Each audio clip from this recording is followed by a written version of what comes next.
Well, welcome to week number 9. It's hard to believe. We've been doing this 9 weeks already.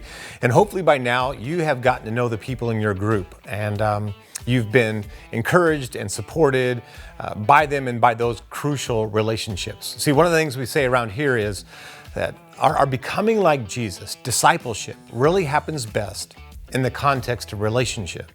Yeah, I could just take me and my Bible and I could go for the hills and I could learn about Jesus. But I learn more and I'm developed by God at a higher level when I have the right people around me. So maybe before you are on your way home at the end of this group, just tell somebody how much you appreciate them and thank them for the input and the encouragement and the support in your life. And let them know it's made a difference in you.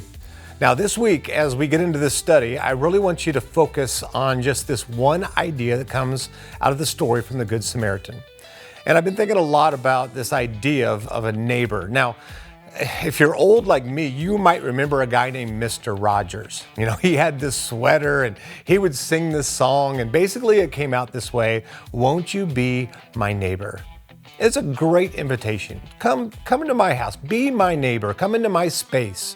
And then they would do things, and he would teach kids things. And, you know, it's just this beautiful invitation. Won't you be my neighbor? But when Jesus is asked by an expert in the law, and in fact, a lawyer who's trying to justify himself, like, well, who is my neighbor? Jesus turns it around and he doesn't say, won't you be my neighbor? He says, won't you be a neighbor? That's different. See, when we choose who our neighbors are going to be, it affects like who I have to love and who I have to help and who I have to serve. And really, I surround myself with the kind of people I want to help and love and serve.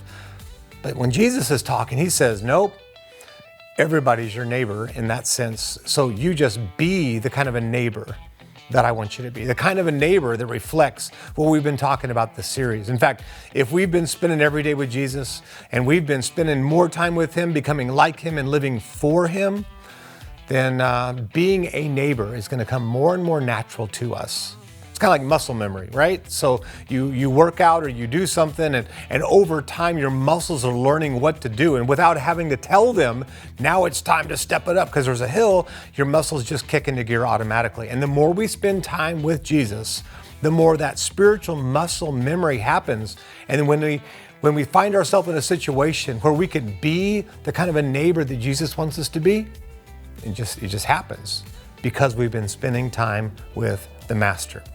Now, the way we ended this message this weekend was with a particular passage that I love in Matthew chapter 5. We're going to be spending some time with that in 2026 as we go through the Sermon on the Mount. But I want to read it to you out of the Message paraphrase translation. And it's this great picture of what it means to be the light of the world. Like Jesus is the light, and then he invites us to be the light as well. And this is maybe another way to think about this. This is a way for us to be a neighbor. Now listen, here's another way to put it. You're here to be light, bringing out the God colors in the world. God is not a secret to be kept. We're going public with this, as public as a city on a hill. If I make you light bearers, you don't think I'm going to hide you under a bucket, do you? I'm putting you on a light stand. Now that I've put you there on a hilltop, on a light stand, shine. Keep open house. Be generous with your lives.